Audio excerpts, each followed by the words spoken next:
Since Valorant's launch, players have always had complaints about the state of the game. I hate that. It's... Lately though, one agent has been causing chaos in nearly every match. I'm sure you've realized that we're talking about Neon. Like, how the f am I supposed to shoot that? Her slide ability has shaken up how we think about gunfights entirely. But to me, this isn't just about Neon. It's part of a bigger trend.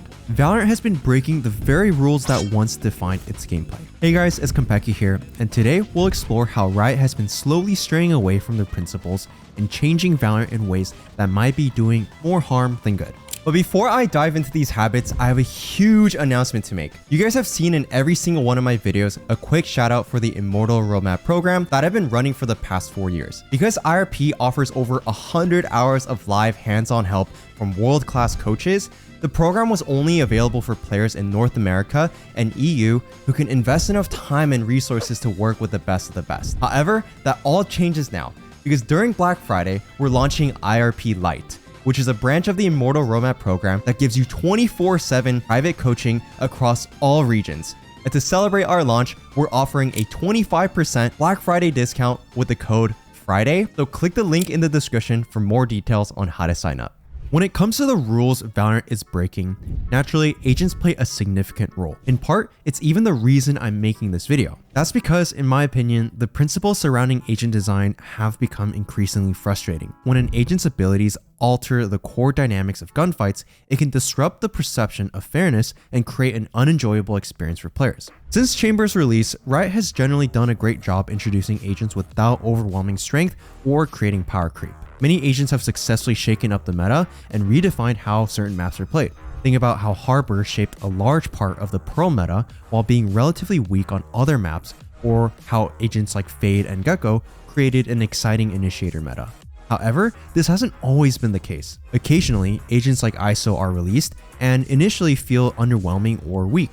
And when we look deeper into ISO's release, the agent introduced a unique mechanic: the double tap or shield ability. The concept was exciting, offering a fresh take on rewarding players for winning gunfights, similar to Reyna, but with a twist that gave an edge for the next fight. Given how heavily Valorant games rely on 1v1 gunfights, especially in ranked, Riot had to tread carefully when introducing ISO's shield mechanic. Initially, it made sense that players needed to secure a kill to activate the shield. At the time, ISO felt more cool than practical. It was hard to justify picking him over other duelists who brought more consistent value to both individual play and the team. But that all changed with a big patch 8.11. In response to his low pick rate and weak performance, Riot buffed ISO by making his shield activate instantly, removing the need to earn the shield through a kill. What followed was a nightmare for many players. This change completely transformed ISO's impact, and he quickly dominated ranked queues until Riot had to release a hotfix nerf. Even post-nerf, ISO still remains a controversial agent. The reason for that is that a core rule of Valorant is completely broken. Normally, you expect that if you do lethal damage to the enemy first, you should win that engagement. However, if you headshot a shielded ISO with your Vandal, you actually deal 0 damage instead. This feeling is even worse when you consider a gun like the Operator. The Operator typically revolves around the idea that the Opper needs to hit their one opportunity or else they will likely die. With ISO in the mix though, you can hit your shot and die regardless if you're not playing an agent with escape options. This means that the rule of fair engagements is thrown out the window. The enemy only needs to hit 1 clean shot, whereas you need to hit at least 2. In practice, this means that ISO is the only agent with a consistent, undeniable advantage in any 1v1 scenario. To this day, ISO boasts one of the highest KD ratios across all ranks, proving just how strong this mechanic is. His presence in a match often changes the dynamic entirely, as players can no longer rely on the natural exchange of a one-shot kill. When ISO's on the enemy team, the game feels different and not always for the better. During patch 8.11, while ISO's changes stole the spotlight, another agent quietly received buffs that now wreak havoc in Valorant's current state. Of course, that agent is Neon. Though Neon is a force to be reckoned with today, that wasn't always the case. Let's rewind to her debut. I vividly remember the community's reaction to Neon's trailer. Many feared she would make running and gunning an even bigger issue than it already was. Thankfully, Riot took precautions by balancing her sliding ability with movement inaccuracy and a relatively slow weapon pullout time. These measures ensured that Neon's unique mechanics didn't overwhelm the game's balance. From the start, Neon wasn't the weakest agent in the roster. She occasionally appeared in pro play, but with the constantly shifting map pool, she was often overshadowed by stronger duelists like Jett and Raze. Riot made 2 separate attempts to improve her viability. buffing her abilities and ultimate, which many felt were underwhelming. Despite these efforts, her pick rate remained low. Then came the patch that changed everything. To make Neon more appealing, Riot introduced buffs to the core of her kit, her slide ability. These changes allowed her to be fully accurate mid-slide and introduced her weapon pull-out time, making her gameplay far more fluid and aggressive. However, this inadvertently introduced another problematic dynamic. Neon's buffs made running and gunning, a mechanic already criticized by the community, a reliable and consistent strategy for her. This was a significant departure from the controlled nature of Valorant gunfights, where precise crosshair placement and calm, calculated aim are highly valued. Dealing with a Neon who's b-hopping into a slide with 100% accuracy disrupted the traditional mechanics of aiming. Fundamentals like crosshair placement and micro adjustments became less effective, while tracking, a lesser emphasized skill in Valorant, became a lot more critical. Unsurprisingly, the community was outraged.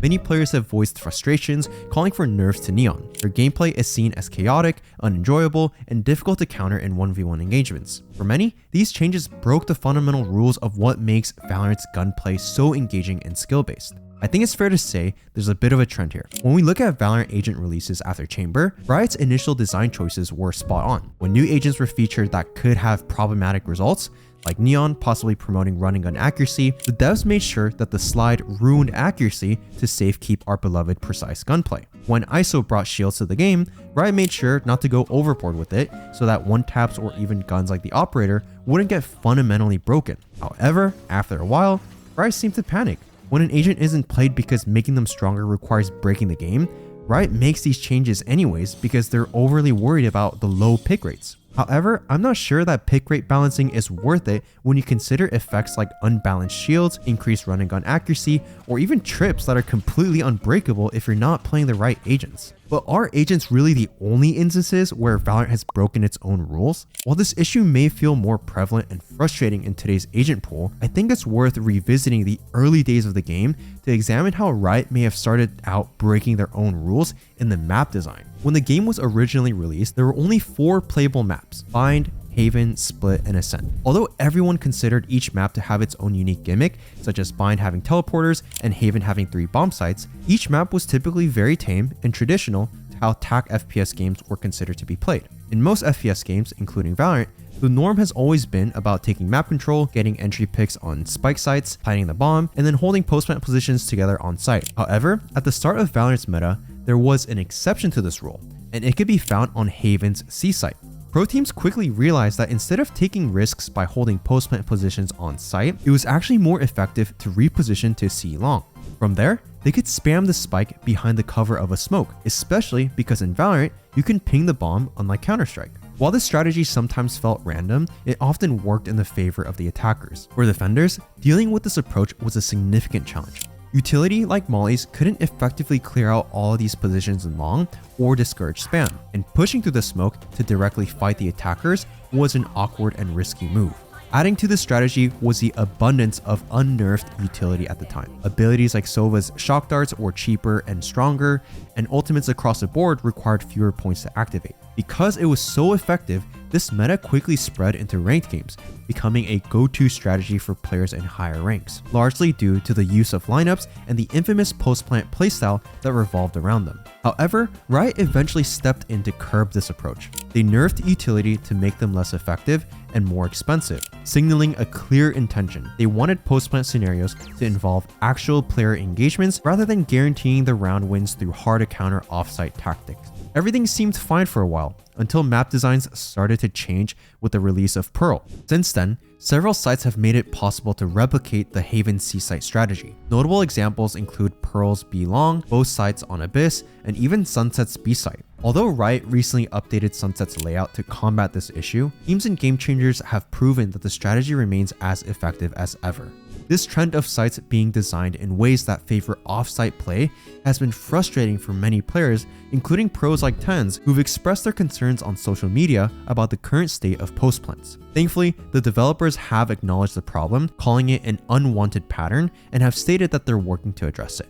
So with all that being said, is Valorant breaking their own rules? In my opinion, there are several ways to interpret this. Some might argue they're not breaking any rules at all. After all, it's their game, and they have the creative freedom to shape how it plays. Given that a tactical FPS relies so heavily on agent abilities, anything can happen. Take Jett for example. She's been a core part of the game since launch, and her design has significantly influenced how we approach tac shooters by introducing ways to make her harder to trade. Making changes to agents keeps the game exciting, but the vast player base, myself included, also desires a fair game. Having something like Jett Knives or Result for example might seem similar to a Neon side, but I much prefer a round-changing ultimate that you need to collect 8 ult orbs for over something you can realistically use up to 3 times in a round.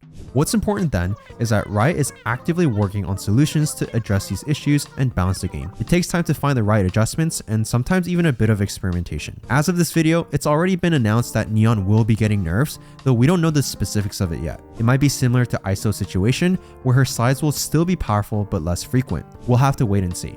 Alternatively, some might argue that it's okay for certain agents to remain weaker than others. Whether an agent is considered strong or not doesn't necessarily diminish the fun some players have with them. It's possible that down the line, Riot could introduce an agent ban system like League of Legends, where stronger or overly annoying agents could be banned, giving underused agents a chance to shine. Personally, I enjoy Valorant, and while it can be frustrating at times, I'm willing to give the devs more time before offering my final opinion on the matter. But I'd love to hear your thoughts as well.